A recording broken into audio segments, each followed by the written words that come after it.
buenas noches, bienvenidos a un nuevo programa de Giro a la Izquierda en nuestro nuevo día y horario, los días jueves a las 23 horas por Canal C. Les queremos comentar que justamente a raíz de esta reestructuración en el cual el programa es grabado y emite otro día, lamentablemente no vamos a poder seguir contando con la presencia en el piso de Lina Martinelli, justamente porque le coincide con su trabajo. Quienes hacemos este programa lo hacemos de manera militante, trabajamos, tanto Lina como yo somos docentes, entonces lamentablemente le coincide el horario laboral en este momento, pero vamos a seguir contando con su presencia activa, cubriendo todas las notas que hagamos en exteriores. Lamentablemente también este programa no comienza como comienza habitualmente. Escuchemos las palabras de Hernán Pudú. Buenas, hoy vamos a rendir un pequeño homenaje, un humilde homenaje a nuestro compañero Leonardo Norniela. ¿Quién fue Leonardo Norniela? Él fue un joven dirigente obrero, compañero de nuestra organización, el Partido de Trabajadores Socialistas, militante en la zona norte del Gran Buenos Aires, ese gran enclave industrial que tiene la Argentina hoy. Él fue un dirigente obrero de la fábrica PepsiCo. Leo falleció el jueves de la semana pasada y queríamos en este programa no solo rendirle tributo a nuestro compañero, sino contarles un poco quién fue Leonardo también. Leonardo ingresó a trabajar allá por los comienzos del año 2000, de la década pasada, ingresó a la fábrica PepsiCo, rápidamente fue un referente de sus compañeros, delegado, y ya en el año 2002 empezó a ser un tipo absolutamente pionero, luchando contra el despido discriminatorio de muchos trabajadores contratados y de quien fuera en su momento su compañera, Catalina Balaguer. Leo se lo puede recordar porque producto de esta pelea, hoy miles de estudiantes, por ejemplo de Derecho, conocen una nueva jurisprudencia en la Argentina que se estudia, como decía recién, en todas las universidades, que fue el fallo de la Corte Suprema ya por el año 2006, que planteó que no solamente existían los delegados, como conocemos todos, que lo eligen sus compañeros, sino la figura del delegado de hecho, es decir, aquellos compañeras y compañeros que en su puesto de trabajo, aunque no son delegados formalmente, hacen las veces de delegado al ser voceros de los reclamos de sus propios compañeros y compañeras. Un fallo histórico del año 2006, como decía recién, que permitió que su compañera vuelva a trabajar en su momento y, como decía antes, hoy es un fallo que amplía la jurisprudencia en los derechos que hacen a miles y miles de trabajadores en la Argentina.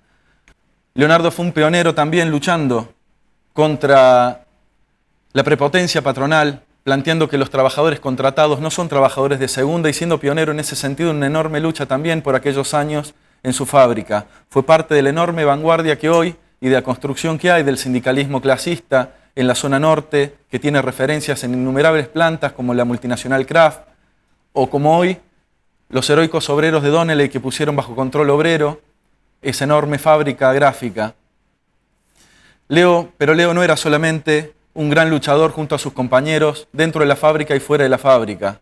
Leo era un obrero internacionalista, preocupado permanentemente por el devenir de los explotados y los oprimidos a lo largo y a lo ancho del mundo. Leo era un tipo interesado por la teoría y por la historia de su propia clase obrera.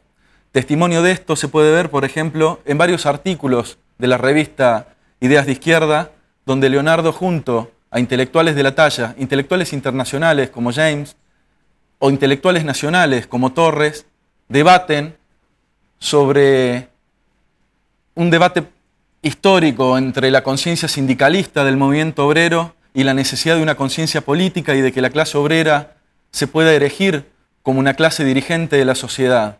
Leo era un tipo muy interesado por la historia de su clase obrera y era un tipo no solamente que peleaba, como decía recién, dentro de la fábrica por los derechos de los trabajadores, sino que se interesaba en última instancia por la construcción de una herramienta no solamente a escala nacional, sino a escala internacional que pueda terminar con la explotación, con la opresión y con la miseria que nos proponen los gobiernos y los patrones a lo largo y a lo ancho del mundo. Este pequeño homenaje que le queremos hacer a Leonardo y compartir con nuestra audiencia este video del acto que realizó junto con sus familiares, con sus compañeros y amigos, este fin de semana, este sábado, en la zona norte del Gran Buenos Aires. Leo Norniela, hasta la victoria siempre.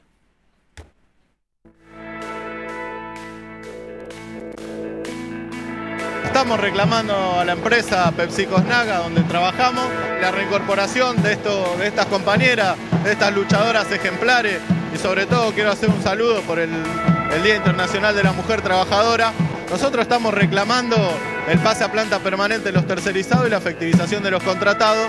No estamos dispuestos a seguir tolerando en la fábrica la normativa legal a través de la ley de contrato de trabajo que viene de la flexibilización laboral de los años 90. Compañeros, nosotros opinamos que esta es una campaña y una lucha que hay que hacer adentro de la fábrica, pero es una pelea y una campaña que hay que llevar a todo el movimiento obrero. Vinimos acá a la puerta de la UIA, con total caradurez, piden que en la Argentina haya más seguridad jurídica para hacer inversiones. Más seguridad jurídica para esta gente, compañeros, es que el 40% del movimiento obrero esté en negro, que las fábricas, la mitad esté bajo contratos basura. Contra esa seguridad jurídica es la que nosotros nos organizamos en la fábrica, en los gremios, para pelear. Se tiene que saber que el gobierno, vía la justicia, que el Estado es el que está atacando a los delegados y a los trabajadores combativos. Y nosotros tenemos que exigirle a todos los sindicatos y centrales a las que pertenecemos que hay que enfrentar el ajuste, los que militamos en el sindicalismo de base, los que estamos en internas opositoras, vamos a pelear este año para disputarle la dirección a los sindicatos. Soy Leonardo Norniela, delegado de la Comisión Interna de PepsiCo Snaga, y estoy procesado por el corte panamericana que hicimos junto con los compañeros de Kraft en repudio al asesinato de Mariano Ferreira.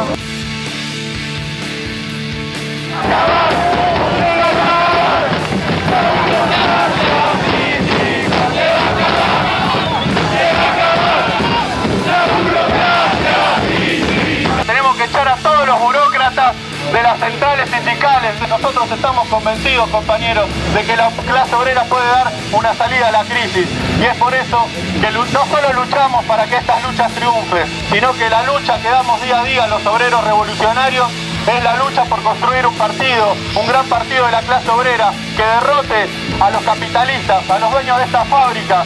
Es eso para nosotros por lo que hoy los obreros tenemos que luchar, avanzar para que estos parásitos que son los capitalistas y con sus políticos no nos sigan pisoteando la cabeza.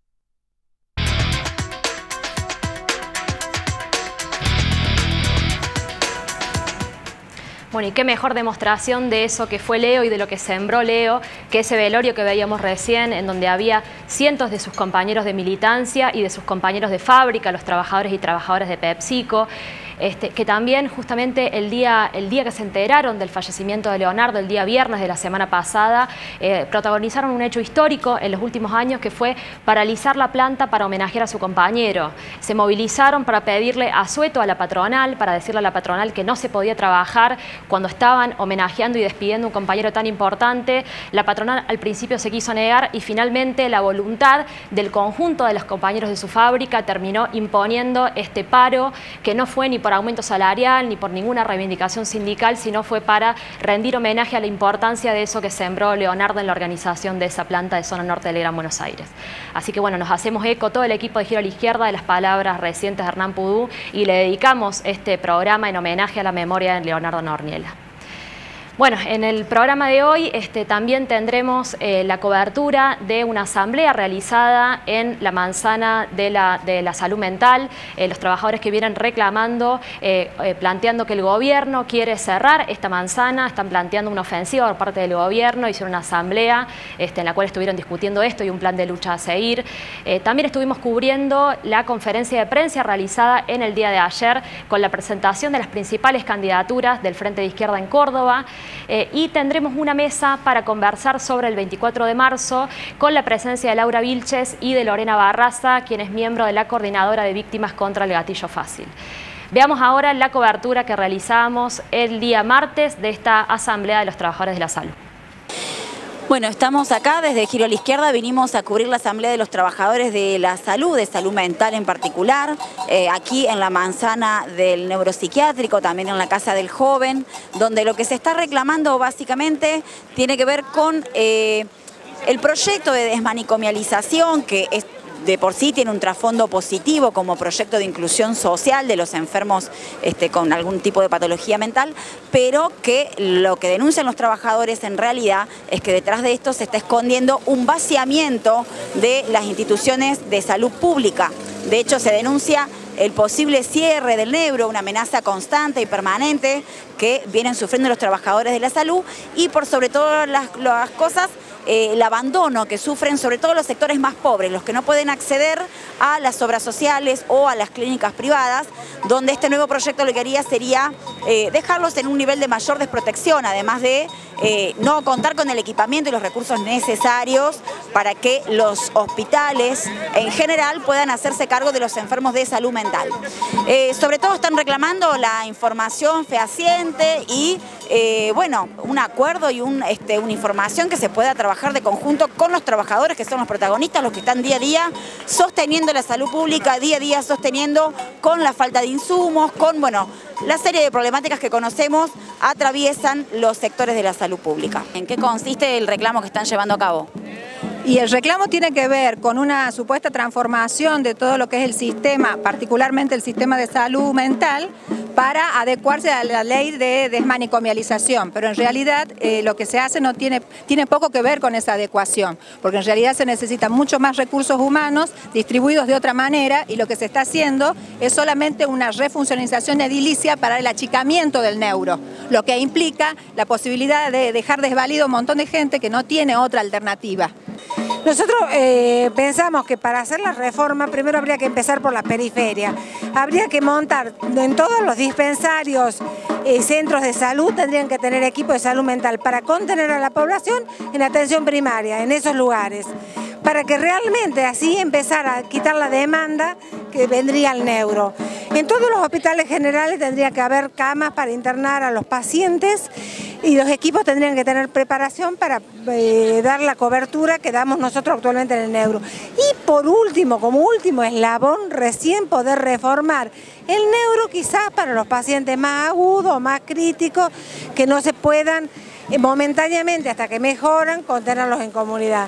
Pero acá se empieza al revés, empiezan volteando el neuro, volteando reestructuración del neuro y los pacientes ¿a dónde van? Si no hay en los dispensarios, si no hay en los hospitales generales, si vos no armas la red de contención afuera y desarmas el neuro, esos pacientes quedan totalmente desprotegidos. Con respecto al interior, ¿cuál es la situación allá de los hospitales de la salud mental en particular? La situación es la misma en el sentido de que no hay inversión, falta personal, faltan ambulancias, faltan psicólogos en las guardias, porque acá quiere decir que la ley 9848 que votó la mayoría de Unión por Córdoba no se cumple en todo lo que Laura especificaba de cuáles son los servicios alternativos al manicomio. Pero centralmente nosotros queremos recalcar que lo que también estamos denunciando, este desconocimiento puntual de cuál es el proyecto, tiene que ver con que todo se decide a espaldas de los trabajadores, a espaldas de los pacientes y a espaldas de los familiares. Entonces, si va a haber 20 camas, imagínate, con la densidad de población que tiene la ciudad de Córdoba, vamos a tener las menos camas históricas. Entonces, el fundamento de eso es que todas las camas que hagan falta va a ir al sector privado. Entonces, denunciamos que de la SOTA, el ministro Fortuna Navarro y la directora del Neuro permite que estos negociados futuros se hagan. Bueno, y desde los hospitales como el Córdoba, que vos sos delegada, también están reclamando la falta de capacidad para resolver estos traslados tan compulsivos. Yo creo que el gobierno, cuando hablamos de persecución, se manifiesta que tenemos 11 compañeros procesados por luchar, por defender el derecho a la salud pública, el derecho de los trabajadores. Nosotros luchamos sí por una transformación del sistema público de salud, pero al servicio de toda la comunidad, que sea público, gratuito, accesible y que realmente responda a la necesidad de la comunidad. Creemos que la salud en Córdoba está en el abandono. Si hoy existen casos de dengue es que no se ha hecho prevención. Los funcionarios, como dices, están dedicados a la campaña electoral y no ven la situación de gravedad en que vive la comunidad hoy en el sistema de salud. Hemos votado pedir una audiencia con el doctor Navarro, desde la Asociación Trabajadora del Estado, pedir una audiencia junto con los compañeros delegados que participen para poder, para que pongan sobre la mesa cuál es el proyecto, que se escriba, que se transcriba, que nosotros podamos difundir cuál es el proyecto y cuáles son las objeciones que tenemos los trabajadores, porque la que se va a quedar sin salud mental en esta provincia van a ser, y en esta ciudad en particular, van a ser los ciudadanos más pobres, porque los que tienen una obra social tienen instituciones privadas, entonces los locos pobres se van a quedar sin asistencia. Pero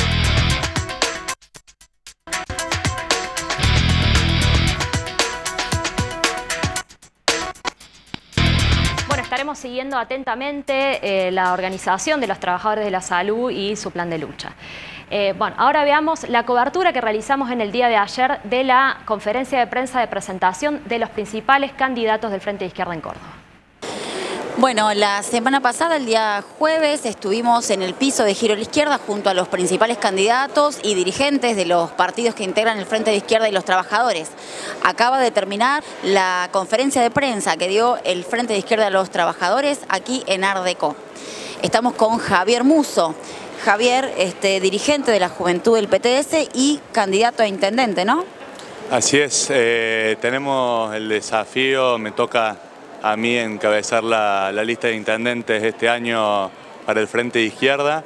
Es un desafío para demostrar que en Córdoba, como ha sucedido recientemente en Mendoza también, el Frente de Izquierda, como lo viene demostrando en el 2011, en el 2013, no es un fenómeno pasajero o efímero como han dicho algunos periodistas o los partidos tradicionales, sino que se asienta sobre todo en su programa y se asienta en que lleva adelante y expresa en sus candidaturas y en sus campañas electorales y como también en sus bancas conquistadas, tanto a nivel provincial como a nivel nacional, los reclamos profundos del pueblo trabajador, de la juventud y de las mujeres, así que llevar eso adelante es uno de los desafíos de esta campaña.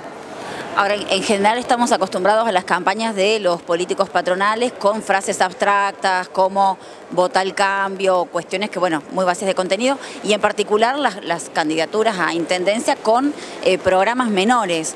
¿Cuál es el desafío, cuál es la propuesta de campaña como intendente en el Frente de Izquierda? Pareciera que lo único que se puede hablar en las elecciones municipales son de problemas menores, ya sea el bacheo, la basura, es decir, que en lo absoluto no dejan de tener importancia, pero los grandes problemas justamente de las grandes urbes como es Córdoba, pareciera que está completamente separada de la elección de intendente, como así también los grandes problemas que sufre la población, como el problema de la vivienda. En Córdoba tenemos miles de familias recluidas a barrios sin ningún tipo de servicio, a las cuales incluso el sistema de transporte no llega, y además de tener el transporte más urbano de pasajeros más caro del país, pero de los grandes problemas de la juventud, pareciera que en Córdoba se muere un pibe por gatillo fácil por mes y pareciera fuera solamente un problema a nivel provincial, cuando claramente la Municipalidad de Córdoba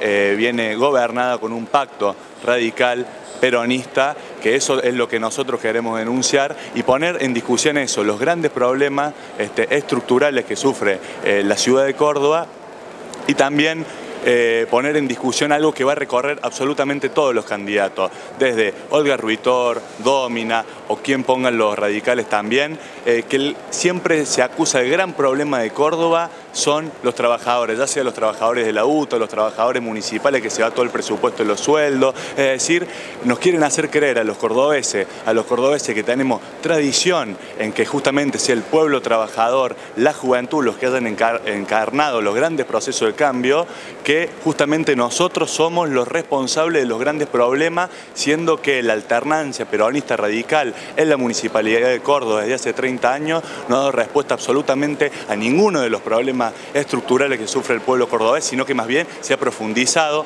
y se ha profundizado porque han gobernado con grandes negociados con los empresarios del transporte, con los empresarios privado y también con los grandes empresarios inmobiliarios, es decir, con subsidios, con exenciones impositivas y con grandes escándalos también de corrupción, son los que les han dado grandes beneficios a ellos, y después a la hora de discutir los problemas dicen que son los trabajadores por lo que ganan, etcétera, y que nadie tampoco se pone en discusión lo que ganan y cómo viven los funcionarios municipales, que en Córdoba, como lo hacemos a nivel provincial y en todo el país, vamos a tener como uno de los ejes de campaña y como una de las principales propuestas que todo funcionario, todo concejal gane igual que una maestra, que un trabajador, porque consideramos, como así lo hacemos con la rotación de las bancas y cobrando nosotros como lo hace un trabajador, como lo está haciendo la compañera Laura Vilches en este momento en la legislatura de Córdoba, y después donando el resto de su dieta a causas populares de los trabajadores, de la juventud. Consideramos que nuestras candidaturas y los puestos que se ocupan, ya sea concejales, legisladores, tienen que estar al servicio de los trabajadores y no enriquecerse con la política como lo hacen el conjunto de los partidos tradicionales. Así que también eso va a ser uno de los ejes que nosotros llevemos adelante en esta campaña en la Municipalidad de Córdoba. Conversábamos con Javier Musso, dirigente de la Juventud del Partido de Trabajadores Socialistas, candidato a intendente por el Frente de Izquierda y los Trabajadores. A pocos días del programa.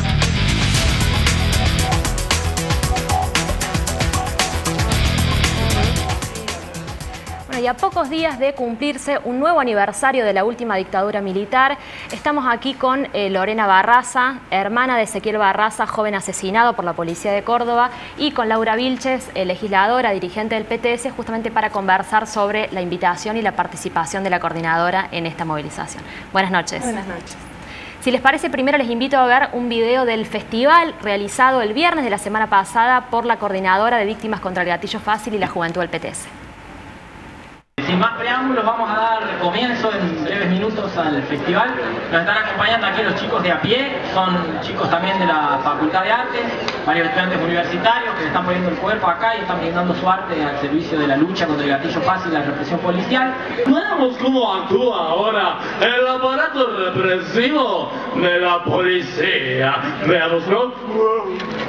¿Qué haces el todo en la calle? ¿Qué tenés ahí? Un paso, cigarrillo, dámelo. Dámelo, ¿tenés documento? ¿Tenés documento? Abrí las piernas. ¿No tenés documento? ¿Cómo no vas a tener documento? Tenés que tener documento. ¡Pum!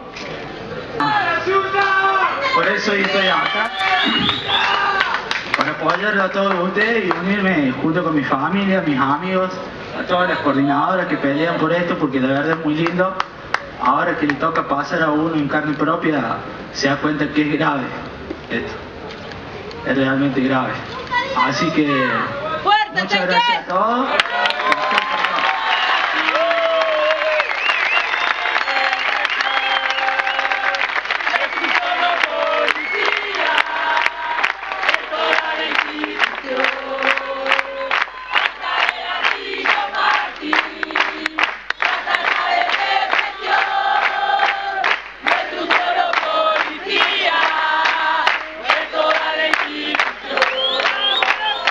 Políticos y policías corruptos son del mismo bando, son del mismo grupo. Se duplicó cada vez más en la provincia. Mientras más grande, obviamente más podrida. Revolotean helicópteros en los barrios pobres. La división de ocupación criminaliza al joven. Como dijo mi hijo, no lo voy a ver más. Pero por él voy a seguir luchando, no voy a bajar los brazos, no me van a ver rendida. Siempre voy a estar de pie. Mi luto dejé de un costado, mi lágrima dejé de un costado. Sí, yo sola sé el dolor que siento y cada vez que quiero echar una lágrima lo escucho a mi madre y me dice no.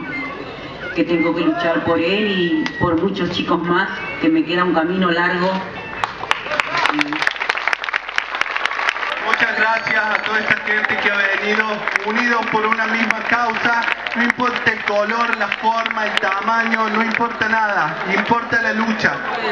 Así como ellos dicen, es el barrio y somos lo peor de lo peor. Somos de un barrio donde el gobierno radical de hace 30 años se deshizo de los pobres que afeaban la ciudad y nos tiraron a todos allá. Y estamos de verdad en una zona de cuarentena, incomunicados, cuando amenazan las empresas de colectivos, no hay señal de internet, no hay casi nada. Lo único que tenemos somos nosotros y las canciones.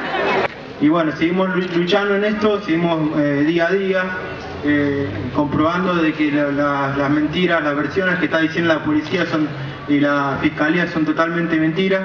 Y bueno, nosotros estamos acá día a día luchando con ustedes, apoyando esta causa, la causa de todos los chicos y todas las personas que sufrieron en carne propia por la represión y gatillo fácil. Y bueno, nosotros estamos acá brindando su apoyo.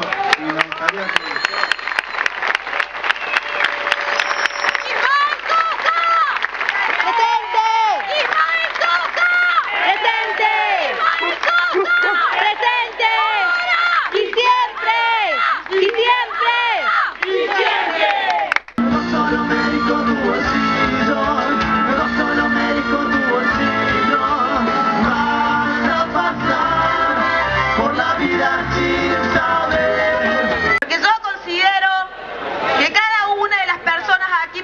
son mis compañeros, si me acompañan en mi lucha por conseguir justicia por mi hijo y para cada una de estas personas que conforman esta coordinadora de víctimas de gatillo fácil. Con ustedes, con nosotros, la murguita de tal palo, bailando entre los fantasmas de nuestros antepasados, que conocieron a Momo guitarreando en los arrabales y hoy vienen a prenderse fuego en todos los carnavales. Yo soy Walter Silva, hace 12 años trabajo en la empresa Volkswagen, formaba parte de una oposición en el ESMATA Córdoba, en los cuales fuimos echados 19 compañeros. El año pasado volvimos, fuimos contra la fábrica y empezamos a darle la lucha al ESMATA. Y ahora, en diciembre de este año, la multinacional nos tuvo que volver a tomar.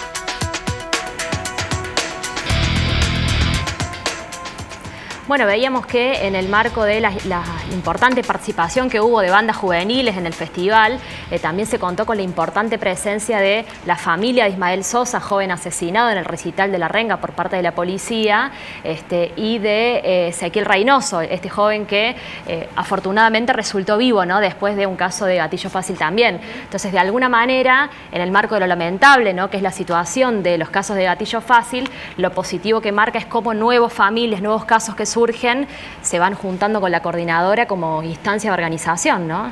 Sí, lamentablemente sí se van juntando, que nosotros queremos que haya más casos, pero lamentablemente lo que va en Córdoba, en 2015 ya van 7 casos. Y gracias a Dios que Ezequiel vivió para contar lo que sufre parte de nuestros pibes cuando son detenidos, torturados, y es una prueba más de lo que está haciendo la policía en Córdoba.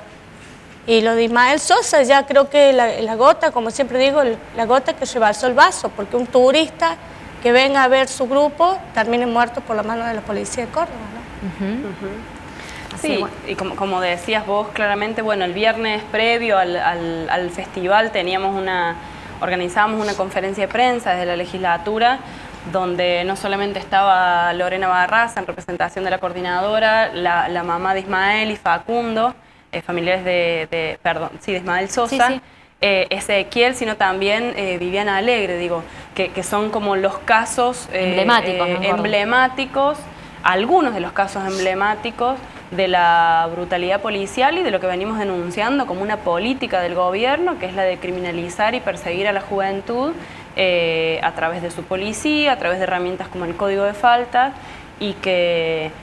Esta conferencia de prensa que decís se hizo en el marco de la legislatura, ¿no? En la legislatura, exactamente. De hecho, desde la banca venimos tratando de aportar a esta organización. Bueno, estuvimos en el festival también durante la noche y es triste tener que seguir contando casos, pero al mismo tiempo está lo positivo dentro de esta situación, que es lo que marcabas, que es que hay una perspectiva que es la de la organización y la de la lucha, que viene creciendo, que se viene dando año a año con las movilizaciones en la Marcha de la Gorra, y que nuevamente este 24 tomaremos como una bandera para la movilización.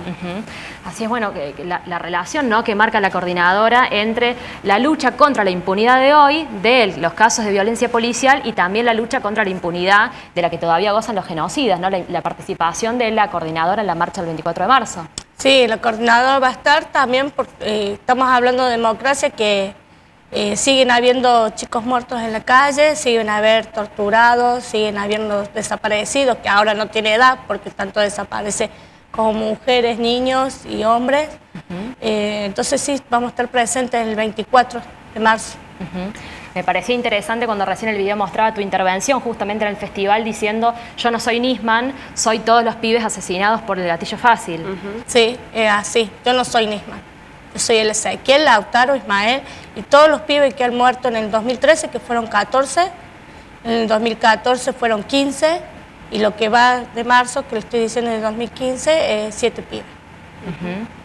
Bueno, sí, es interesante lo que marca Lorena. Nosotros venimos, de hecho, la convocatoria que venimos realizando de cara al 24 de marzo se da en un escenario nacional donde hay una polarización entre los dos bandos que pretenden alimentar esa polarización política. Por un lado, el Frente para la Victoria, con el kirchnerismo, Cristina a la cabeza, y por otro lado, se acaba de sellar el acuerdo pro Unión Cívica Radical, y lo que pretenden es que de cara a un año electoral las opciones políticas y los intereses que representan esas opciones políticas sean lo único que prime en el escenario. Por un lado, el gobierno realizó ante el inicio de las sesiones parlamentarias en el Congreso su primero M como respuesta a un sector supuestamente reaccionario de la justicia, ligado a los fiscales, ligado a Nisman y a toda a la oposición patronal. Un sector que es reaccionario. Que es reaccionario, sí, digo, supuestamente reaccionario por cómo lo cataloga el gobierno, porque después el gobierno no está apoyado por sectores menos reaccionarios, en ese sentido lo decía, sino que tiene también de su lado a tanto sectores igualmente cómplices y parte de una justicia, que es una justicia que ha defendido genocidio y defiende genocidas, como, bueno, ya la propia crisis del caso Nisman pone al descubierto que a Estiuso lo sostuvieron desde el 72 hasta fines del año pasado. El propio gobierno nacional que denuncia la infiltración, que denuncia el accionar de los servicios de inteligencia por fuera de toda control democrático, de un Estado democrático, y es frente a es un escenario de polarización del que nosotros justamente estamos planteando que, tanto en lo que hace al caso Nisman y el esclarecimiento de la verdad, y ni hablar de la verdad sobre el caso AMIA, que es lo que está en el fondo de la cuestión, el caso AMIA y los atentados, no se va a lograr un esclarecimiento si el apoyo o la defensa viene de ambos sectores que están igualmente implicados con los servicios de inteligencia, con la justicia patronal. Bueno, venimos de 4 fallos emblemáticos desde el punto de vista de, por un lado, una justicia que defiende a Nisman, a Estiuso, que acusa a la presidenta y demás, pero después de este lado de la justicia tenemos a estos fallos, decía, que han dictado la falta de mérito respecto a 4 empresarios se han declarado durante todo este tiempo afines al gobierno kirchnerista y que han sido parte del gobierno kirchnerista o de los sectores beneficiados por el kirchnerismo. Uno de los más emblemáticos es el caso de Ledesma, de Blaquier, ¿no? Blaquier y Lemos, dueño y gerente de Ledesma, que han sido conocidos partícipes, impulsores del golpe genocida. El caso de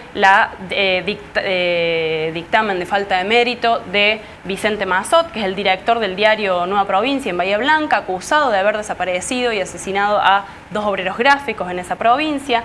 El caso de dictar también la falta de mérito respecto a Manieto y Ernestina Herrera del Noble y Mitre en la causa Papel Prensa. Y en los últimos 2 días, si no me equivoco fue ayer, también dictar la falta de mérito de Agustín Botinelli, que es el exdirector de la revista, de la editorial Atlántida, que es un caso en el que se denuncia la utilización, primero la elaboración de entrevistas fraguadas, en este caso puntual en el caso de Telma Jara de Cabezas, donde se fraguó una entrevista para ocultar la desaparición de personas. Y el caso de nuestra compañera Alejandrina Barri, que es el mismo responsable de la revista de Editorial Atlántida, que utilizó sus fotos de pequeña para montar un operativo periodístico, un operativo de prensa, diciendo que los militantes revolucionarios desaparecidos y torturados eran fabricantes de huérfanos, y para esa ocasión usan la imagen de nuestra compañera. Es decir, sectores de la justicia vinculados al gobierno que fallan a favor de empresarios vinculados al gobierno. Entonces, más allá de los discursos de los derechos humanos, de la denuncia para los medios, bueno, Fresneda sale a denunciar el secretario de Derechos Humanos de la Nación. Sale a denunciar a este sector de la justicia cómplice de Nisman y los Estiusos y quienes ahora se oponen a la política del gobierno, pero han defendido a todos estos empresarios y sus defensores dentro de la misma justicia. Y ni hablar el caso de el sostenimiento del jefe del ejército, Milani, que está acusado concretamente de casos de desaparición de personas, como el caso del conscripto Ledo, de torturas al periodismo, como el caso de Plutarco Schaller, y de casos de detenciones ilegales.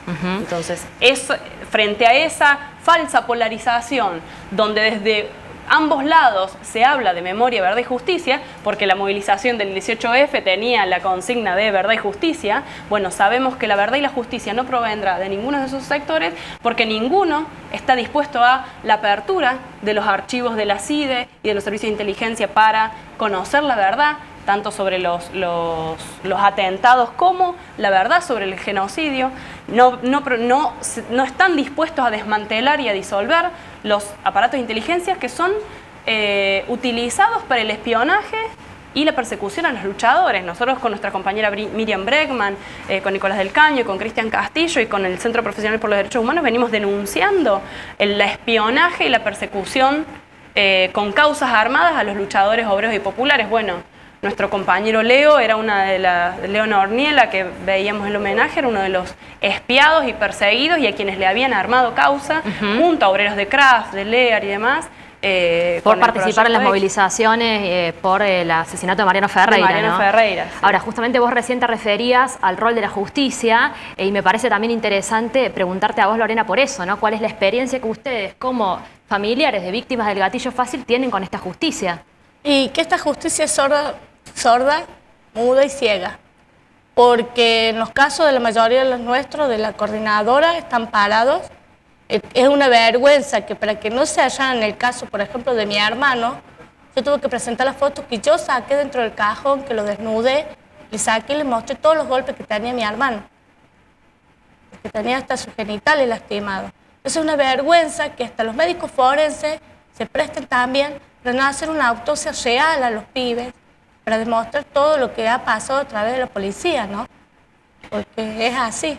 Bueno, el caso del fiscal que lleva la causa de Ezequiel, Pedro Caballero, no casualmente tiene cajoneada la causa de Ezequiel y de toda la investigación, sino que además es el que imputa a los trabajadores del Hospital Misericordia, el que imputa a los trabajadores de Valeo, bajo la figura de turbación de la propiedad privada por tomas, tanto de fábrica como de hospital, en defensa de los puestos de trabajo, en defensa de la salud pública. Es decir, hay un vínculo en una justicia que demuestra su carácter de clase, es decir, contra los obreros, contra los sectores populares, contra la juventud, y dejando a las claras qué intereses son los que defienden, los de las patronales y los de los gobiernos, como en este caso el gobierno de la Sota, cuya política es la de la represión y el accionar represivo de la policía. Bueno, justamente alrededor de la complicidad de la justicia hemos cubierto en el día de ayer una presentación de un libro que se hizo aquí en Córdoba, en donde participan distintos referentes de distintas especialidades de las ciencias sociales, en donde justamente ponen en discusión el rol de la justicia, de los fiscales, de los abogados, de los jueces en la última dictadura militar. Los invito a que lo veamos. Bueno, estamos acá en la presentación del libro con uno de los autores que escribió en él. Contanos un poco, bueno, cuál es tu visión general de este libro que compila justamente distintos autores y distintas miradas. La idea de este libro es explorar la complicidad de los jueces, de los fiscales, de los abogados durante la dictadura y cuál es el legado de esa concepción del derecho y de esa acción hasta hoy. El libro tiene aporte de varios autores tratando de trabajar lo que los jueces hicieron en varias áreas, tanto en derechos civiles y políticos, en derechos sociales, en la cuestión institucional, hasta cómo se puede hacer justicia hoy con los crímenes que la justicia de aquel entonces cometió o ayudó a cometer. Vos particularmente en tu capítulo te centrás mucho en los trabajadores, en los derechos sindicales y laborales que fueron recortados, ¿no?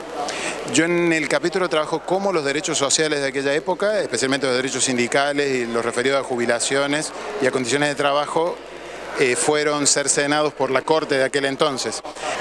Se habla poco igual del porcentaje de desaparecidos, de la pertenencia de ese porcentaje de desaparecidos a la clase obrera.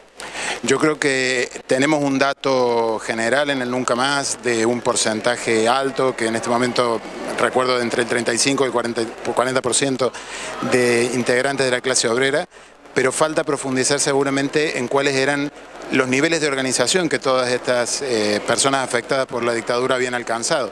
Las comisiones internas de las distintas empresas, las comisiones sindicales dentro del Estado, incluso dentro del Poder Judicial, que también experimentaron el ejercicio del poder represivo del Poder Judicial de la época como patronal. ¿Qué opinión te merece en el presente, bueno, en estos días justamente el dictamen de falta de mérito a personajes como Pedro Blaquier del Ingenio Ledesma, conocido por la noche del apagón? ¿Qué opinión te amerita eso pensando en la justicia hoy? Creo que es obvio para todos que es un retroceso, que necesitamos imperiosamente conocer esa responsabilidad, juzgarla, debatirla en un juicio oral y público, y las distintas dilaciones que estamos viviendo en la justicia son un retroceso, pero creo que todos somos conscientes de que es un retroceso momentáneo. La justicia, aún en estos casos, se va a alcanzar, se va a llegar a conocer cuál ha sido la participación de las empresas, de la patronal, en la represión de sus trabajadores, y probablemente más adelante se profundicen todavía los vínculos de eso con el Poder Judicial. Y por último, bueno, en la Argentina venimos viviendo desde el mes de enero la conmoción con la crisis que surge a partir de la muerte del fiscal Nisman, lo que sale a la luz del espionaje y la relación de esto con la justicia. ¿Vos qué nos podés decir al respecto? Creo que hay que seguir con mucho interés lo que está saliendo a la luz, que es la vinculación entre el Poder Judicial y el espionaje. Esto es una relación completamente indebida, que no tiene ninguna justificación, y creo que esto puede servir como una oportunidad para que fijemos una posición, quienes tenemos una visión crítica de la actual situación del derecho y del Poder Judicial, una posición propia para saber cómo hacer avanzar cómo esclarecer lo que realmente la justicia ha hecho hasta ahora y lo que debe hacer de aquí en adelante. Bueno, y aquí en la presentación del libro nos encontramos con Vitín Baroneto, reconocida personalidad de los derechos humanos aquí de Córdoba. Bueno, contanos qué apreciación tenés del libro, qué significancia le ves a que aparezca hoy y qué pone en debate esta publicación. Veo que las complicidades de ayer permanecen en el hoy. Podríamos dar un ejemplo, digo, con la falta de mérito que se dictaminó para Blaquier en estos días, por ejemplo. Podríamos ver eso, podríamos verlo al fiscal Salman en La Rioja pidiendo y accediendo el juez Herrera Piedrabuena a la anulación de todo lo actuado en el tema Milani y a la sospechosa tardanza de la Cámara de Córdoba, que es donde está la causa hoy, a resolverlo al tema. Quiero decir que no lo veo al Poder Judicial en general, salvo estos pasos que en medio hay que hacerlo, porque si no uno queda demasiado mal y pareciera que sigue siendo la misma Sagrada Familia de antes que de hoy. En realidad yo creo que sigue siendo casi la misma, que los militares ya están condenados por la sociedad, por todo el mundo. Los empresarios como Blaquier, o los jueces, o los periodistas, o los obispos, o sea, la complicidad no militar es mucho más difícil porque son poderes asentados y enraizados en la sociedad, difíciles de aislar como se aisló a los militares. Entonces, con mayor razón, debiéramos incentivar esta articulación que también se hizo con los militares, pero que sospechosamente no se hace con los otros actores sociales que siguen teniendo fuerza. Hay un tema más. ¿Dónde está la complicidad de las burocracias sindicales que entregaron listas de compañeros, de delegados, de activistas en la FOR, en Techín, en varias de estas empresas que afortunadamente por obra de los trabajadores, no de otros organismos, han empezado a revitalizarse esas causas. Bueno, Vitín, muchas gracias. Sin duda el libro y el tema da para abrir el debate, para seguir la discusión. Sí, muchas gracias a ustedes.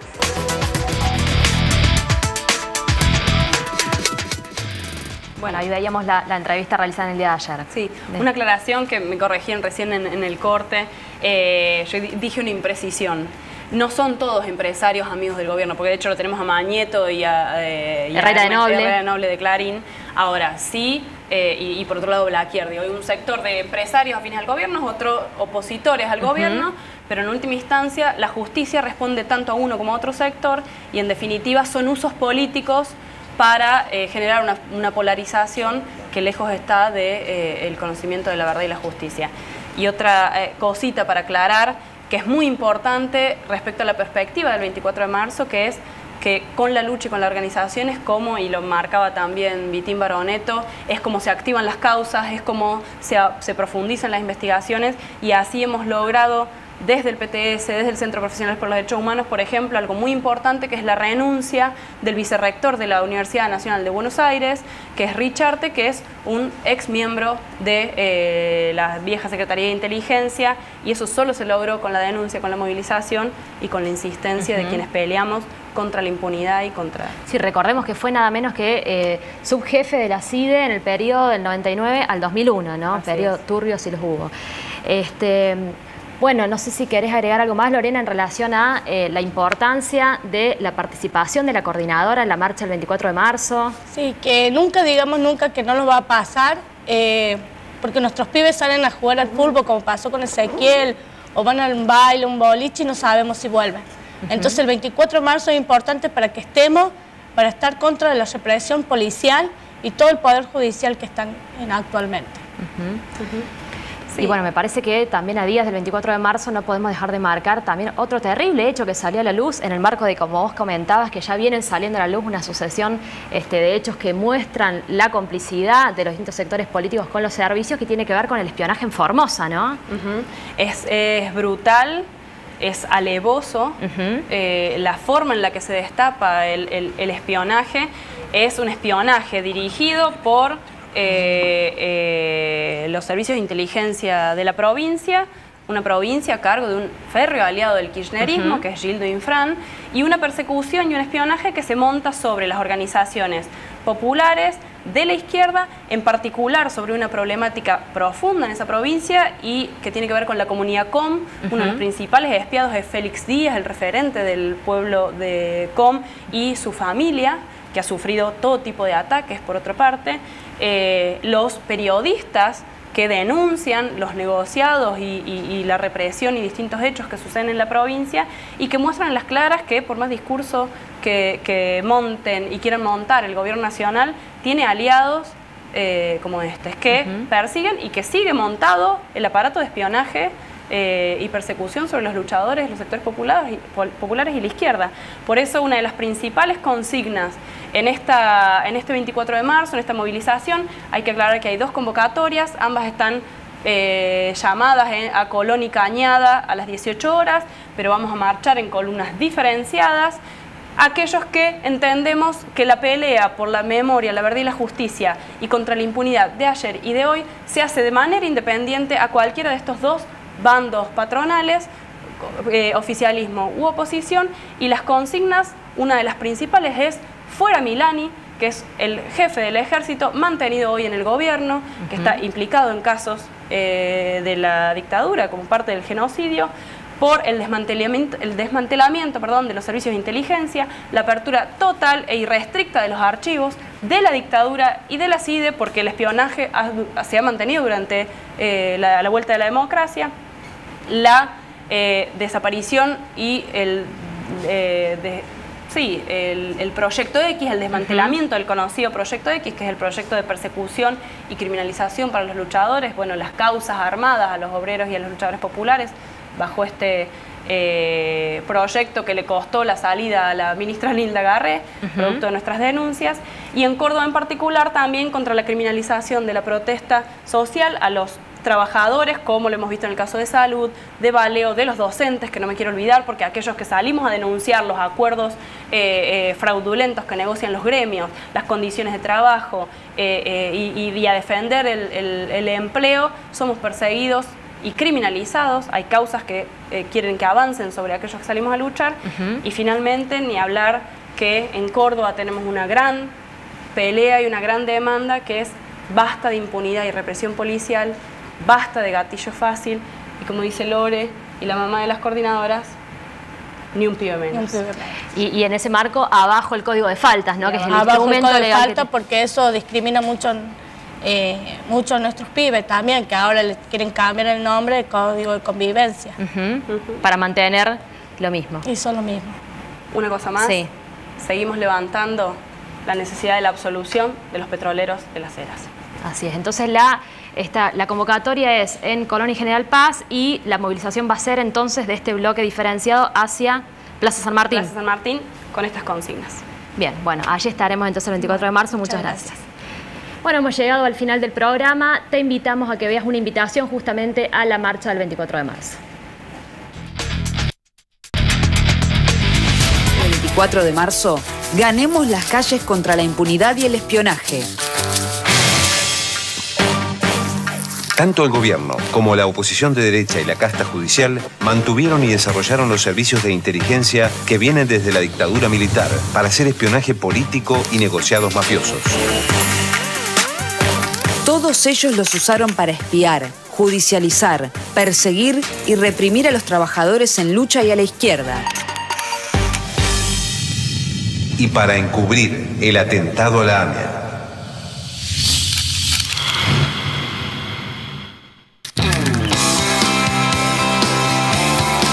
Este 24 de marzo es nuestra marcha.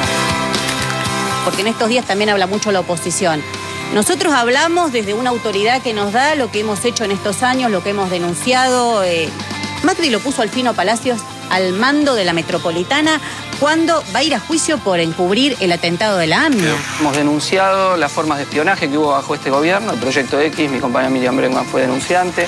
Hay muchos excusos, muchos vienen seguramente desde la dictadura, seguramente han tenido las componendas con el poder político durante todos estos años.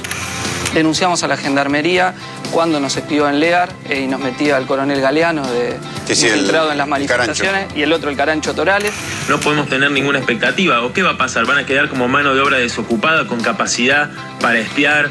Por eso nosotros estamos exigiendo que se abran los archivos. La información está, el secreto es impunidad. Si algo ha quedado claro en esta crisis es que sale pus por todos lados de este régimen político. Sale del aparato judicial, sale de los partidos enchastrados hasta los tuétanos con los servicios de inteligencia, sale de las propias Fuerzas Armadas. La izquierda es un polo muy fuerte para defender el interés de los trabajadores. El 24 de marzo, organicemos una gran movilización con los trabajadores, los luchadores y la izquierda. Los que fuimos espiados, reprimidos y perseguidos por los servicios, la gendarmería, las patronales, la burocracia y el gobierno. Marchamos por la apertura de los archivos de todos los servicios de inteligencia. Exigimos una comisión investigadora independiente para descubrir la verdad sobre el atentado de la AMIA y la muerte de Nisman. Decimos, fuera Milani, y peleamos por la elección popular de jueces y fiscales que sean revocables y que ganen como una maestra. En contra de la criminalización de las luchas, en contra del ajuste y la represión. Ganemos las calles contra la impunidad y el espionaje. Este 24 de marzo es nuestra marcha.